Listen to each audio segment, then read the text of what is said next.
On Saturday night, power in Venezuela didn't fall quietly. It was taken by aircraft, by handcuffs, by force. While most of the world was asleep, over 150 aircraft and 200 US personnel entered Venezuelan territory. By morning, Nicolás Maduro was no longer in Caracas. He was in New York, in shackles, standing before a judge, still insisting he was president. 2 hours later, in Caracas, another scene unfolded. Delcy Rodríguez raised her hand and took an oath as interim president, her voice steady, her words heavy with anger and pain. This is not just the arrest of a leader. It's a collision between law and power, between legitimacy and force, between a courtroom and a country. And here's the question you should be asking yourself. If a president can be removed this way, what does sovereignty even mean anymore? Stay with me, because what happened next explains everything. If you want clarity in a world that's moving this fast, make sure you're still listening. And now, let's step back and define what this moment really is. To understand this moment, we have to be precise. This is not a coup in the traditional sense, and it's not just a criminal case either. What we're witnessing is something far more complex. A forced overlap of two systems that normally never touch. Domestic sovereignty and extraterritorial power. A national presidency and a foreign courtroom. The United States calls this a surgical law enforcement operation. Venezuela calls it an illegitimate armed attack. Both sides are using legal language, both sides claim legitimacy, and both sides are speaking to very different audiences. In New York, Maduro stands before a judge, accused of narco-terrorism, drug trafficking, and weapons conspiracies. In Caracas, his vice president steps in as interim leader, while crowds gather outside parliament insisting the government still stands. So the real issue isn't whether Maduro is guilty or innocent. The real issue is who gets to decide. Is power determined by borders or by force strong enough to cross them? Because once that line is crossed, it doesn't just redefine Venezuela. It redefines the rules. And to see how we got here, we need to go back before the raid, before the courtroom, before the oath. To understand how Venezuela reached this point, you have to look past personalities and into patterns. For years, power in Venezuela has operated inside a closed economic and political loop.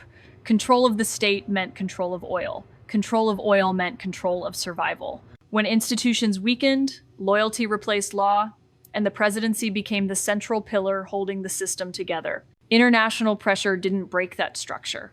It hardened it.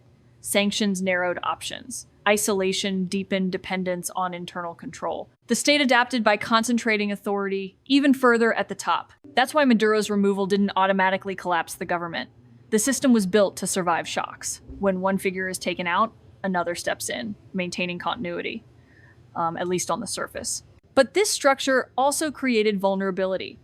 Once legitimacy was questioned internationally, the conflict stopped being only Venezuelan. It became a test case for how far external power could go when legal accusations, energy interests, and geopolitics align. What happened last weekend didn't come out of nowhere. It emerged from years of pressure building under the surface until it finally broke through in one explosive moment. And that moment triggered the first real rupture. The rupture came fast, and it came loud. Overnight, Venezuela wasn't debating reforms or elections. It was confronting force. More than 150 aircraft, over 200 US personnel, a president removed in a single operation and flown thousands of miles away. By the time Caracas woke up, the crisis had already split into two realities. Inside a New York courtroom, Maduro stood in chains, charged with narco-terrorism, drug trafficking, and weapons conspiracies. A man in the gallery shouted that he would pay. Maduro fired back, calling himself a kidnapped president. A prisoner of war. Back home, thousands gathered outside the federal legislative palace. Not in silence, in defiance. Flags, chants, loyalty. Proof that power, at least on the streets, hadn't disappeared with one flight out of the country. This is the moment everything accelerated. Because arrests don't just remove leaders, they test narratives, and both sides immediately locked into theirs. Justice versus aggression, law enforcement versus invasion. If you're trying to understand global power today, this is one of those moments you can't afford to ignore. And once the shock faded, a deeper question emerged, one that sits beneath every headline. What sits beneath this crisis is not emotion, it's structure. This operation didn't rely on chaos. It relied on classification. By labeling Maduro an illegitimate so-called president and a fugitive from justice, the United States reframed a head of state as a criminal target.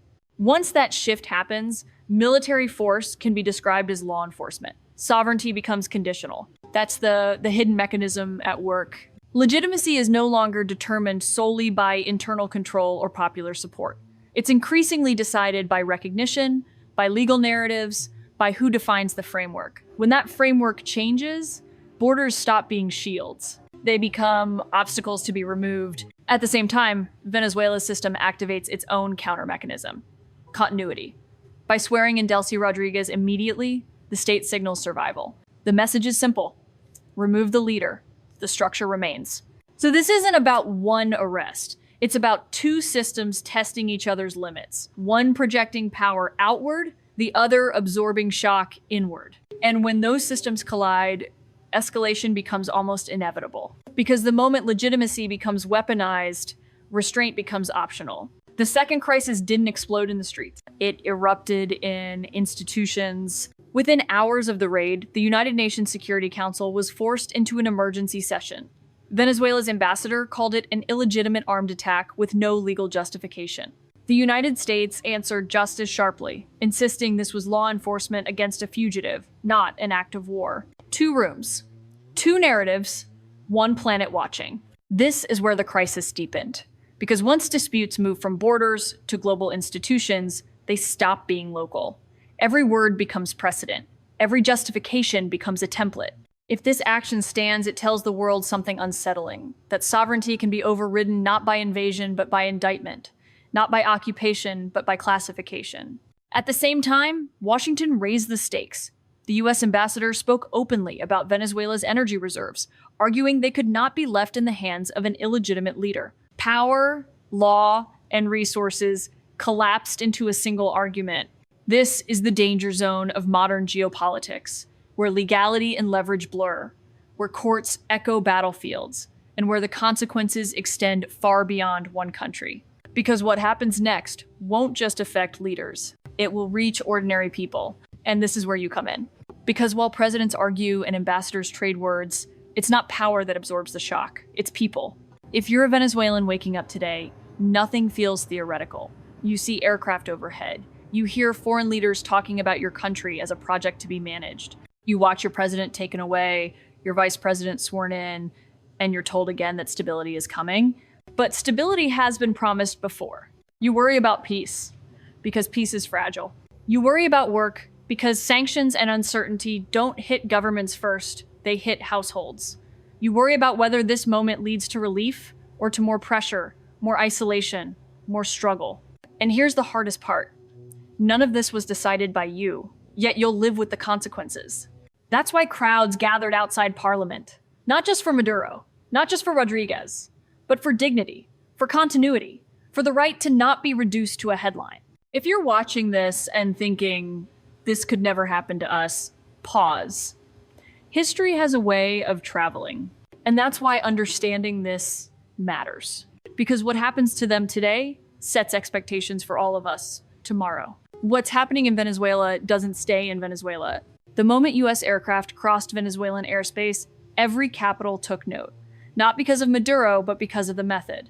A head of state removed, tried abroad, and replaced at home within hours. That sequence sends a signal, whether intended or not. For allies, it raises alignment questions. How close is too close? Where does protection end and exposure begin? For rivals, it sharpens suspicion. If legitimacy can be revoked by indictment, then no leader under pressure feels entirely secure. Energy markets felt it immediately. Venezuela holds some of the largest oil reserves on the planet. When US officials speak openly about American companies moving in, it reframes the crisis as more than justice. It becomes strategic. At the UN, lines hardened. Words like law enforcement and armed attack weren't just rhetoric. They were competing worldviews. One argues that global order depends on accountability beyond borders. The other warns that such logic erodes sovereignty everywhere. This is how local crises turn global. Not through explosions, but through precedent. And once a precedent is set, the future stops being abstract. Because the real question now isn't what happened. From here, The future splits into three possible paths, and none of them are clean. The first is stabilization. Rodríguez cooperates selectively with the United States, as she hinted, framing engagement as development within international law. Tensions cool, institutions hold. Maduro's case moves through court while Venezuela avoids further escalation. It's not peace, but it's pause.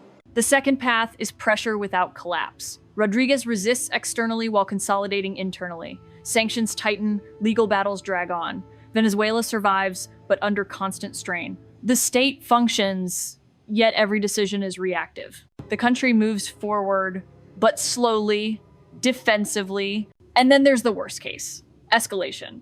Rodríguez defies Washington outright. The US responds with more pressure, legal, economic, maybe covert. Internal divisions widen, stability fractures. What began as a surgical operation becomes an open-ended confrontation. Here's the uncomfortable truth. None of these outcomes are decided by ideology. They're decided by systems, by how power responds when it's challenged, embarrassed, or tested. This moment isn't about Venezuela choosing its future. It's about whether the global system has limits or none at all. And that brings us to the final question. What should you take away from all of this? Here's the insight you shouldn't ignore. This wasn't just the removal of a president. It was a demonstration, a message about how power works in the world you're living in right now. Borders still exist, flags still fly, but legitimacy has become negotiable, and force no longer needs to look like force to be effective. Maduro stood in a courtroom and said, "I am still president." Rodríguez stood in parliament and promised peace. The United States stood at the UN and called it justice. All three can't be right, but all three are shaping reality. And that's the point. Power today doesn't wait for consensus. It moves first, explains later, and lets institutions catch up if they can. If you're watching this, don't treat it as distant news. Treat it as a signal. Because the tools used here, legal framing, rapid intervention, narrative control, aren't unique to Venezuela. They're scalable. If this kind of analysis helped you see the system more clearly, stay with me. There's more coming, and the next chapter will matter even more than this one. Because the question isn't whether this ends